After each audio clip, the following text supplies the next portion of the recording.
വിഷ്ണുശാലിനിയുടെ latest എപ്പിസോഡിൽ ചന്ദ്രബോസ് ആണെങ്കിൽ വിഷ്ണുവിനെയും കൊണ്ട് പോയതിന് ശേഷം ശാരദാമ്മ തിരികെ വന്ന് അകത്തേക്ക് നോക്കുമ്പോൾ ആ തളത്തിലാണെങ്കിൽ നസീറിൻ്റെ ബോഡി കാണുന്നില്ല. പക്ഷേ രക്തക്കറ പാടുകളൊക്കെ അവിടെ ഉണ്ട്. ഗോപാലകൃഷ്ണനെ അവിടെ മുഴുവൻ ശാരദാമ്മ അന്വേഷിക്കുന്നുണ്ട്, പക്ഷെ കാണുന്നില്ല. സമയം അവിടെ രാഘവൻ നായർ ഭക്ഷണം കഴിക്കാനായിട്ട് ഇരിക്കുന്നുണ്ട്. അന്നേരം കൊണ്ടുവരാത്തത് കൊണ്ട് രാഘവൻ നായരുടെ ക്ഷമ കെടുന്നുണ്ട്. അന്നേരം എന്തോ സ്പെഷ്യൽ ആയിരിക്കും എന്നും പറഞ്ഞ് രാഘവൻ നായർ ഇരിക്കുമ്പോൾ 2 പ്ലേറ്റിൽ ദോശ കൊണ്ട് വയ്ക്കുന്നുണ്ട്. 2 തരത്തിലുള്ള ദോശയാണ്, ഒന്ന് സ്പെഷ്യലും ഒന്ന് നമ്മുടെ സാധാരണ ദോശ എന്ന് പറഞ്ഞിട്ട് കഴിച്ച് നോക്കെന്ന് പറയുകയാണ്. അന്നേരം ഒരു പ്ലേറ്റിൽ കഴിച്ച് നോക്കിയിട്ട് രണ്ടാമത്തെ കഴിക്കുമ്പോൾ ഇത് കൊള്ളാമല്ലോ, നല്ല ടേസ്റ്റ് എന്നും പറഞ്ഞ് അത് രാഘവൻ നായർ വീണ്ടും കഴിക്കുന്നുണ്ട്. അന്നേരം അതൊരു ഓട്സിൻ്റെ ഒരു പരസ്യമാണ് കാണിക്കുന്നത്. കോക്കർ ഓട്സിൻ്റെ പരസ്യം എന്നും പറഞ്ഞ് പിന്നെ സത്യഭാമയാണെങ്കിൽ ആ കവർ ഓട്സൊക്കെ എടുത്തുകൊണ്ട് വന്ന് അതിലടങ്ങിയിരിക്കുന്ന കാര്യങ്ങളും പരസ്യം എന്ന പോലെ കാണിക്കുകയാണ്. ഇതേസമയം അവിടെ ലോക്കപ്പിൽ വിഷ്ണു ആണെങ്കിൽ ഇങ്ങനെ തറയിലിരിക്കുന്നുണ്ട്. കയ്യിലെ വളയൊക്കെ ഊരി വിഷ്ണു ഇങ്ങനെ അതിലൂടെ ഇങ്ങനെ നോക്കിയൊക്കെ ഫോക്കസ് ഒക്കെ ചെയ്യുന്നുണ്ട്. ഈ സമയത്താണ് ചന്ദ്രബോസും കുറച്ച് പോലീസുകാരും കൂടി സെല്ലിനപ്പുറത്ത് വെളിയിൽ വന്ന് നിൽക്കുന്നത്. അന്നേരം നേരത്തെ ഉറങ്ങാനായിട്ട് ഇത് നിൻ്റെ അച്ചി വീടൊന്നും അല്ല, പിന്നെ കുറച്ച് കലാപരിപാടികളൊക്കെ ഉണ്ടല്ലോ, പിന്നെ കുറേ നാളായിട്ട് വല വിരിച്ച് കാത്തിരുന്ന പേടമാനെ കിട്ടിയതല്ലേ എന്നൊക്കെ ഇങ്ങനെ ചന്ദ്രബോസ് അവിടെ നിന്ന് പറയുമ്പോൾ വിഷ്ണു അങ്ങോട്ട് വള തിരിച്ച് കയ്യിലേക്ക് ഇടുന്നുണ്ട്. എന്നിട്ട് എഴുന്നേൽക്കുകയാണ്. ആഹാ, വരാൻ വേണ്ടി ഞാൻ കാത്തിരിക്കുകയായിരുന്നു, കുറേ നാളത്തെ ചുരുക്ക് കാണില്ലേ എന്ന് പറഞ്ഞിട്ട് വിഷ്ണു അങ്ങോട്ട് എഴുന്നേൽക്കുകയാണ്. അപ്പോൾ നീ എൻ്റെ വരവും പ്രതീക്ഷിച്ചിരിക്കുകയായിരുന്നല്ലേ എന്ന് പറയുന്നുണ്ട്. അന്നേരം പോലീസായാലും പിന്നെ എനിക്ക് എന്നെ ഇവിടെ മുട്ടാനായിട്ട് കഴിയില്ല എന്ന് പറഞ്ഞിട്ട് വിഷ്ണു ഇങ്ങനെ ഡയലോഗ് പറയുമ്പോൾ പോലീസുകാരനോട് ചന്ദ്രബോസ് പറയുന്നുണ്ട്, ഇനി അവനെ നാവാടാനായിട്ട് അനുവദിക്കാൻ പാടില്ല, സെല്ലങ്ങോട്ട് തുറക്കടോ എന്ന് പറയുകയാണ്. തുടർന്ന് സെല്ല് തുറക്കുമ്പോൾ വിഷ്ണുവിനെ ഇങ്ങനെ കോളറിന് പിടിച്ച് പുറത്തേക്ക് എടുക്കുന്നുണ്ട് ചന്ദ്രബോസ്. എന്നിട്ട് പറയുകയാണ്, പക്ഷേ കുറേ നാളത്തെ ഇത് കാത്തിരുന്നത് തന്നെയാണെന്ന് പറയുമ്പോൾ വിഷ്ണു പറയുന്നുണ്ട്, അതിപ്പോൾ തുടങ്ങിയാലല്ലേ അറിയത്തുള്ളൂ മാൻകുട്ടിയാണോ സിംഹക്കുട്ടിയാണോ എന്നുള്ളത്, പക്ഷേ എന്നെ ഒന്നും ചെയ്യാനായിട്ട് സാധിക്കില്ല എന്ന് പറയുമ്പോൾ ചന്ദ്രബോസ് പറയുന്നുണ്ട്, പക്ഷേ കലാപരിപാടികളിൽ ചെറിയൊരു മാറ്റമുണ്ട്. നാളെ നിന്നെ കോടതിയിൽ ഹാജരാക്കുമ്പോൾ നിൻ്റെ ശരീരത്ത് ഉടച്ചിലോ വീഴ്ചയിലോ ഒന്നും കാണരുതല്ലോ, ഒരു പിന്നെ മർദ്ദനത്തിൻ്റെ ഒന്നും പാടൊന്നും കാണല്ലോ, അതുകൊണ്ട് പഴയ പണ്ടത്തെ കാലത്തെ ഒരു കലാപരിപാടിയാണ് എന്ന് പറഞ്ഞിട്ട് അതിങ്ങോട്ട് എടുക്കണോ എന്ന് പറയുകയാണ്.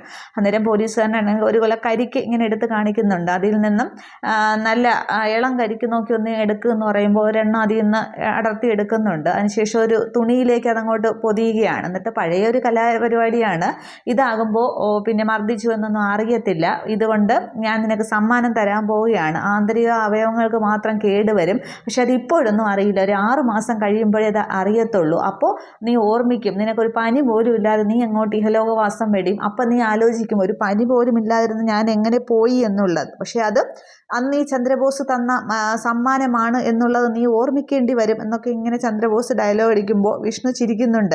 എടോ ചന്ദ്രബോസേ, തന്നെ കൊണ്ട് ഒന്നും സാധിക്കില്ല, പക്ഷേ തൻ്റെ നേർക്ക് നേരെ മുട്ടാനായിട്ട് തന്നെ കൊണ്ട് സാധിക്കില്ലല്ലോ എന്ന് പറയുമ്പോൾ എൻ്റെ പുരയിലാണ് നീ നിൽക്കുന്നതെന്ന് ഓർമ്മ വേണം എന്നിങ്ങനെ ചന്ദ്രബോസ് പറയുന്നുണ്ട്.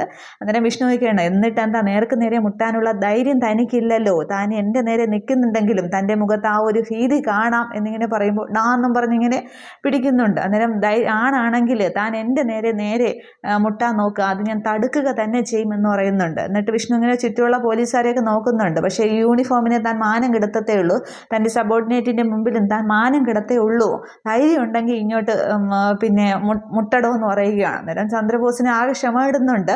അന്നേരം വിഷ്ണുവിൻ്റെ ആ ഒരു ധൈര്യത്തിൻ്റെ മുമ്പിൽ ചന്ദ്രബോസ് ആകെ പേടിക്കുന്നുമുണ്ട്. എന്നിട്ട് എന്ന് വിളിച്ചുകൊണ്ട് ചന്ദ്രബോസ് വിഷ്ണുവിനെ അടിക്കാനായിട്ട് കൈ ഓങ്ങുമ്പോൾ വിഷ്ണു തടുക്കുകയാണ്. മറ്റേ കൈയും വിഷ്ണു തടുക്കുന്നുണ്ട്. ആ കൈ തട്ടി അങ്ങ് കളയുന്നുണ്ട്. ഞാൻ പറഞ്ഞില്ലേടോ, ഞാൻ തടുക്കുക തന്നെ ചെയ്യുമെന്ന്, ഞാൻ ഇത്രയും നേരം അവിടെ നിന്ന് ധ്യാനിക്കുകയല്ലായിരുന്നു എന്ന് തനിക്ക് മനസ്സിലായില്ലേ, തന്നെ ആവാഹിക്കാനുള്ള ശക്തി തന്നെ നേരിടാനുള്ള ശക്തി ഞാൻ ആവാഹിക്കുകയായിരുന്നു എന്ന് പറഞ്ഞിങ്ങനെ വിഷ്ണു പറയുമ്പോൾ ചന്ദ്രബോസിന് ആകെ കരി വരികയാണ്. വിഷ്ണുവിനെ ഒരടി അടിക്കാൻ പോലും അവിടെ കഴിയുന്നില്ല. വിഷ്ണു അത്രയും വെല്ലുവിളിച്ചപ്പോൾ ഈ ഒരു തരംതാണ വേല അവിടെ ചെയ്യാനായിട്ട് ചന്ദ്രബോസിന് പറ്റുന്നുമില്ല.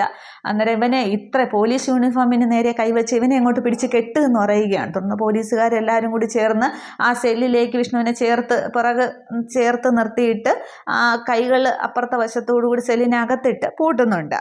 തുടർന്ന് ചന്ദ്രബോസ് പറയുന്നുണ്ട്, അടങ്ങി കിടക്കട അവിടെ, നിൻ്റെ 6 മാസത്തെ ആയുർവേദ ചികിത്സ ഇല്ലേ അത് ഞാനിപ്പോൾ അങ്ങോട്ട് തുടങ്ങാൻ പോവുകയാണ്, നിൻ്റെ ആന്തരിക അവയവങ്ങളെ ഇതങ്ങോട്ട് പിഴിഞ്ഞെടുക്കും, നിൻ്റെ ചങ്കിനിട്ട് തന്നെ ഞാൻ ഇടിക്കാൻ പോകുന്നത്. ഈ ഇരട്ട ചങ്കാണെന്നല്ലേ പറയുന്നത്, ശാലിനി മേഡം ഈ ചങ്കിലല്ലേ നിറഞ്ഞു നിൽക്കുന്നത്, അപ്പം അതങ്ങോട്ട് കലങ്ങട്ടെ എന്ന് പറയുമ്പോൾ വിഷ്ണു പറയുന്നുണ്ട്, ആണാണെങ്കിൽ എന്നെ അഴിച്ചു വിട്ട് അടിക്കടാന്ന് പറയുന്നുണ്ട്, ഒരടിയെങ്കിലും അങ്ങനെ അടിക്കുമെന്ന് പറയുമ്പോൾ അടങ്ങട എന്ന് പറഞ്ഞിട്ട് ചന്ദ്രബോസ് ആ ഒരു തുണിയിൽ കരിക്ക് ഇങ്ങനെ പൊതിഞ്ഞ് വെച്ചിരിക്കുകയാണ്, അതുകൊണ്ട് വിഷ്ണുവിനെ അടിക്കുന്നുണ്ട്. 5 അടിയാണ് അതിൻ്റെ ഒരു ഫോഴ്സ് എന്ന് പറഞ്ഞിട്ട് വിഷ്ണുവിനെ 5 അടിയും അടിക്കുന്നുണ്ട്. അന്നേരം വിഷ്ണു ഇങ്ങനെ ആകെ കലിതുള്ളി ഇങ്ങനെ ചന്ദ്രബോസിനെ നോക്കി നിൽക്കുകയാണ്. ഈ ഒരു സമയത്ത് വിഷ്ണുവിനെ ഇങ്ങനെ ചന്ദ്രബോസ് തല്ലുന്നതായിട്ട് സ്വപ്നം കണ്ട് സത്യഭാമ അങ്ങോട്ട് ഞെട്ടി ഉണരുകയാണ്. അന്നേരം വിഷ്ണു എന്ന് വിളിച്ചുകൊണ്ട് ഉണരുന്നുണ്ട്. അന്നേരം രാഘവൻ നായർ ഉണരുകയാണ്. അന്നേരം എന്താ ചോദിക്കുമ്പോൾ ഭാമ വെള്ളം ഒഴിച്ച് കുടിക്കുന്നുണ്ട്. അന്നേരം വിഷ്ണു ഇതുവരെ വന്നില്ലല്ലോ എന്ന് പറഞ്ഞിട്ട് അവൻ ഞാനൊരു ദുസ്വപ്നം കണ്ടു, അവനെന്തോ ആപത്ത് വന്നിട്ടുണ്ടെന്ന് പറയുമ്പോൾ നീ ഫോണിലേക്ക് വിളിച്ചു നോക്കാം, അവൻ്റെ ഫോണിലേക്ക് വിളിച്ചു നോക്കുമെന്ന് രാഘവൻ നായർ പറയുകയാണ്. തുടർന്ന് സത്യഭാമയാണെങ്കിൽ പിന്നെ വിഷ്ണുവിൻ്റെ ഫോണിലേക്ക് വിളിക്കുന്നുണ്ട്. അന്നേരം അത് പോലീസ് സ്റ്റേഷനിൽ നിന്ന് ബെല്ലടിക്കുന്നുണ്ട്. അന്നേരം സോമശേഖരനാണെങ്കിൽ ഫോൺ എടുക്കുകയാണ് ഇത് കണ്ടിട്ട്. അന്നേരം ഭാമ, എടാ വിഷ്ണു നീ എവിടെ പോയി കിടക്കുകയാണ്, ഞങ്ങളെങ്ങനെ തീ തീറ്റിക്കാനായിട്ടെന്ന് പറയുമ്പോൾ ഇത് വിഷ്ണു അല്ല എന്ന് പറയുകയാണ്. ഇത് പോലീസ് സ്റ്റേഷനിലാണ്, വിഷ്ണുവിനെ അറസ്റ്റ് ചെയ്തു ലോക്കപ്പിലാണെന്ന് പറയുമ്പോൾ സത്യഭാമ ചോദിക്കുകയാണ്, എന്തിനാ അവനെ അറസ്റ്റ് ചെയ്തത്, ഞാനവൻ്റെ അമ്മയാണ്, അവനെ എന്തിനു അറസ്റ്റ് ചെയ്തു എന്ന് എനിക്കറിയണം, ആ പെൺകുട്ടിയും അച്ഛനും കൂടി സ്വർണ്ണം കൊണ്ട് കളഞ്ഞതിന് എൻ്റെ മകൻ എന്ത് പിഴച്ചു, അവനിൽ നിന്ന് സ്വർണ്ണം നിങ്ങൾ കണ്ടെടുത്തിട്ടുണ്ടോ, ഇല്ലല്ലോ, പിന്നെ എന്തിൻ്റെ അടിസ്ഥാനത്തിലാണ് അവനെ അറസ്റ്റ് ചെയ്തത് എന്നിങ്ങനെ സത്യഭാമ ദേഷ്യത്തോടെ ചോദിക്കുകയാണ്. ഇതൊക്കെ രാഘവൻ നായർ അവിടെ കേട്ടുകൊണ്ട് വിഷമിച്ച് നിൽക്കുകയാണ്. അന്നേരം പറയുന്നുണ്ട്, അതിന് സ്വർണ്ണം മോഷ്ടിച്ച കേസിനല്ല വിഷ്ണുവിനെ അറസ്റ്റ് ചെയ്തത്, സുബൈറിൻ്റെ മകൾ നൂർജഹാനെ തട്ടിക്കൊണ്ട് പോയ കേസിലാണ്, ഇനി കൂടുതലൊന്നും ഞാൻ പറയേണ്ട ആവശ്യമില്ലല്ലോ എന്ന് പറഞ്ഞിട്ട് ഫോൺ വയ്ക്കുകയാണ്. സോമശേഖരൻ ഫോൺ കട്ട് ചെയ്യുന്നുണ്ട്. തുടർന്ന് പിന്നെ രാഘവൻ നായരോട് ഭാമ പറയുന്നുണ്ട്, വിഷ്ണുവിനെ അറസ്റ്റ് ചെയ്തു എന്നുള്ള, സ്വർണം പോയ കേസിനല്ല, പിന്നെ നൂർജഹാനെ തട്ടിക്കൊണ്ട് പോയതിലാണെന്ന് പറയുമ്പോൾ അപ്പോൾ ഇതെന്തോ കള്ളക്കേസാണ്, അവനെ ആരൊക്കെ ചേർന്ന് പെടുത്തിയതാണ് ഭാമയെ, നമുക്ക് എന്തായാലും സ്റ്റേഷൻ വരെ ഒന്ന് പോകാമെന്ന് പറഞ്ഞിട്ട് രാഘവൻ നായരും ഭാമയും കൂടി പുറപ്പെടുന്നുണ്ട്. അപ്പോൾ നേരത്തെ തല്ലിയത് വിഷ്ണുവിനെ തല്ലിയത് തന്നെ ആയിരിക്കണം, പക്ഷേ ആ തല്ലുന്ന ഫോഴ്സിൽ തന്നെയാണ് ഭാമ സ്വപ്നം കണ്ട് ഉണരുന്നതുമൊക്കെ. ഇതേ സമയം അവിടെ സുബൈറിന്റെ വീട്ടില് നൂർജഹാൻ ആണെങ്കിൽ സുബൈറിന്റെ കട്ടിലിൽ അടുത്തിരുന്ന് അങ്ങോട്ട് കരയുകയാണ്, അപ്പച്ചി എനിക്ക് ഇത് ഇഷ്ടമല്ലാത്ത ഒരാളുടെ കൂടെ എങ്ങനെയാണ് ജീവിക്കുക, അതുകൊണ്ടാണ് ഞാൻ ഇങ്ങനെയൊക്കെ ചെയ്തത്, ഇനിയിപ്പോൾ എൻ്റെ മയ്യത്ത് കൂടി നിങ്ങൾക്ക് കണ്ടേ മതിയാമെങ്കിൽ അതും ഞാൻ ചെയ്യും, ഞാൻ എന്താ ചെയ്യേണ്ടതോ അപ്പച്ചി എന്നും പറഞ്ഞ് ഇങ്ങനെ കരഞ്ഞുകൊണ്ടിരുന്ന് സങ്കടം പറയുകയാണ്. അന്നേരം നസീറിൻ്റെ വാപ്പയാണെങ്കിൽ അകത്തേക്ക് വരുന്നുണ്ട്. പാതി മരിച്ച അയാളോട്, ജീവിച്ചിരിക്കുന്ന അയാളോട് പറഞ്ഞിട്ട് എന്താ കാര്യം, ഇവിടുത്തെ കാര്യങ്ങൾ തീരുമാനിക്കുന്നത് ഞാനാണ്, നസീർ തിരിച്ചു വന്നാൽ ഉടനെ ഞാൻ വിവാഹം നടത്തുക തന്നെ ചെയ്യും എന്ന് പറയുമ്പോൾ എങ്കിൽ പിന്നെ ഞാൻ ജീവിച്ചിരിക്കില്ല, മരിച്ചു കളയുമെന്ന് നൂർജഹാൻ പറയുന്നുണ്ട്. അന്നേരം അന്തസ്സായിട്ട് നാട്ടുകാരെ വിളിച്ചു വരുത്തി പള്ളിപ്പറമ്പിൽ കൊണ്ടുപോയി നിൻ്റെ ഖബറടക്കം നടത്തുകയും ചെയ്യും, എന്നിട്ട് ഒരു പുകഞ്ഞ കൊള്ളി പുറത്ത് എന്ന് തന്നെ വിചാരിക്കും, അല്ലാതെ നസീറിനെ പേടിപ്പെടുത്താനായിട്ട് നസീർ വാപ്പയെ അബൂബക്കറിനെ പേടിപ്പെടുത്താനായിട്ട് നോക്കണ്ട എന്ന് പറഞ്ഞിട്ട് തിരിച്ച് സംസാരിക്കുകയാണ്. അതായത് സുബൈറിനാണെങ്കിൽ സംസാരിക്കണമെന്നും എഴുന്നേക്കണമെന്നും എന്തൊക്കെ പറയണമെന്നൊക്കെ ഉണ്ട്, പക്ഷേ ആ വിരലുകൾ അനക്കാൻ എന്നല്ലാതെ വേറൊന്നും ചെയ്യാനായിട്ട് സാധിക്കില്ല, കണ്ണൊക്കെ ഇങ്ങനെ നിറഞ്ഞൊഴുകിക്കൊണ്ടിരിക്കുകയാണ്. തുടർന്ന് പിന്നെ നസീറിൻ്റെ വാപ്പയാണ് അബൂബക്കർ ആണെങ്കിൽ ഈ നൂറിൻ്റെ മുടിക്ക് ചുറ്റി പിടിക്കുന്നുണ്ട്. എന്നിട്ട് ചോദിക്കുകയാണ്, എവിടെ ഇടി നസീർ, അവൻ നിന്നെ അവിടെ വെച്ച് കണ്ടു എന്നാണല്ലോ പറഞ്ഞത്, പിന്നെ അവ എവിടെ പോയി എന്നും പറഞ്ഞിട്ട് മുടിക്ക് നന്നായിട്ട് കുത്തിപ്പിടിക്കുന്നുണ്ട്. വേദന കൊണ്ട് നൂർജഹാൻ അങ്ങോട്ട് കരയുകയാണ്. അന്നേരം സുബൈർ ആണെങ്കിൽ കൈയൊക്കെ അനക്കാൻ ശ്രമിക്കുന്നുണ്ട്. അന്നേരം ഞാൻ കണ്ടില്ല, എനിക്കറിയില്ല എന്ന് പറഞ്ഞ് ഈ കുട്ടി അങ്ങോട്ട് വെള്ളം വെക്കുകയാണ്.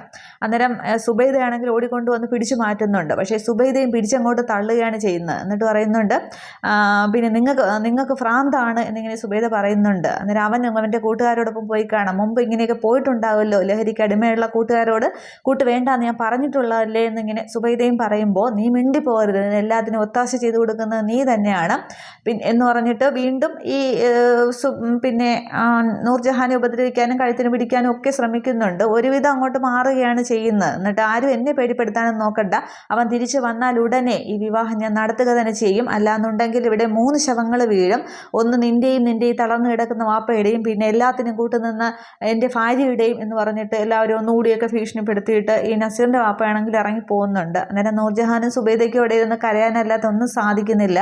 അതേപോലെ തന്നെയാണ് സുബൈറിൻ്റെയും അവസ്ഥ. ഇതൊക്കെ പിറ്റേന്നത്തെ സംഭവങ്ങൾ തന്നെയാണ്. അതേസമയം അവിടെ ആ കുടുംബശ്രീ വീട്ടിലും ആണെങ്കിൽ ശാരദാമ്മയാണെങ്കിൽ ആ തളം വീണ്ടും ചൂലുകൊണ്ട് വെള്ളമൊക്കെ ഒഴിച്ച് കഴുകി വൃത്തിയാക്കുകയാണ്. അന്നേരം ഗോപാലകൃഷ്ണൻ വരുന്നുണ്ട്. അന്നേരം നീ ഇപ്പോഴും ഇതിനകത്ത് ഇറങ്ങി നിൽക്കണമെന്നില്ല, ഞാൻ തന്നെ പലവട്ടം വൃത്തിയാക്കിയതല്ലേ, നീ കയറിപ്പോരെ, ആരെങ്കിലും കണ്ടാലോ എന്ന് ചോദിക്കുമ്പോൾ എന്നാലും ചോരക്കറയുടെ ചെറിയൊരു പാടെങ്കിലും ഉണ്ടാ, എല്ലാം തീർന്നില്ലേ ഗോപാലേട്ടാന്ന് പറയുമ്പോൾ ഞാൻ കഴുകിയ തന്നെയാണല്ലോ, നീ കയറിപ്പോരാന്ന് പറയുമ്പോൾ ശാരദാമ്മ അതൊക്കെ വെച്ചിട്ട് തളത്തിൽ നിന്ന് മുകളിലേക്ക് കയറുന്നുണ്ട്. അന്നേരം പിന്നെ ഗോപാലകൃഷ്ണൻ വെള്ളമൊക്കെ എടുത്ത് കുടിക്കുകയാണ്. അന്നേരം ചോദിക്കുന്നുണ്ട് ആ ബോഡി എവിടെ ഗോപാലേട്ടൻ ചോദിക്കുമ്പോൾ അതൊക്കെ ഞാൻ വേണ്ടതുപോലെ ചെയ്തിട്ടുണ്ടെന്ന് പറയുമ്പോൾ എന്നാലും എനിക്കത് അറിയണം എവിടെയാണെന്ന് ചോദിക്കുമ്പോൾ ഗോപാലകൃഷ്ണൻ എന്തോ പറയാനായിട്ട് വരുമ്പോൾ ശാലിനി ആണെങ്കിൽ റൂമിൽ നിന്നും വെളിയിലേക്ക് അതോ അകത്തു നിന്നാണോ വെളിയിൽ നിന്നാണോ എന്തോ ഇങ്ങനെ അകത്തേക്ക് വരുന്ന ആ ഒരു സീൻ കാണിക്കുമ്പോൾ ശാരദാമ്മ ഇങ്ങനെ നോക്കി നിൽക്കുകയാണ്. ഗോപാലകൃഷ്ണനും ഇങ്ങനെ ആ സംസാരം നിർത്തി അവരിങ്ങനെ ശ്രദ്ധിക്കുന്നു ശാലിനി. ഇത്രയും എപ്പിസോഡിൽ കാണിക്കുന്നുള്ളൂ. അപ്പോൾ ശാലിനി വരുന്ന വരവായിരിക്കണം കുഞ്ഞുങ്ങളെയും കൊണ്ട്. അപ്പോഴാണ് ശാരദാമ്മയോട് വിഷ്ണുവിനെ പറ്റി തിരക്കുന്നതും വിഷ്ണുവിനെ അറസ്റ്റ് ചെയ്തുകൊണ്ട് പോയി എന്ന് അറിയുന്നതും ഒക്കെ. തുടർന്നാണ് ശാലിനി നേരെ പിന്നെ കമ്മീഷണർ ഓഫീസിലേക്ക് പോകുന്നതും വിഷ്ണുവിനെ കാണാനായിട്ട് പോകുന്നതും. ഈ സമയത്ത് അവിടെ പിന്നെ സത്യഭാമയും രാഘവൻ നായർ കൂടിയൊക്കെ ചെല്ലും. പക്ഷേ വിഷ്ണുവിനെ എങ്ങനെ രക്ഷിച്ചു കൊണ്ടുവരും എന്നുള്ളതാണ്. രാഘവൻ നായരുടെ കയ്യിൽ നിന്ന് സ്വർണം കിട്ടിയാലും ഈ നൂർജഹാൻ്റെ കേസിനൊക്കെയാണ് അവിടെ പെടുത്തിയിരിക്കുന്നത്. പക്ഷേ ശാലിനി എന്തെങ്കിലും ഒരു വഴി കാണാതിരിക്കില്ല. എന്തായിരിക്കും എന്നുള്ളത് നമുക്ക് നോക്കാം. Okay, thank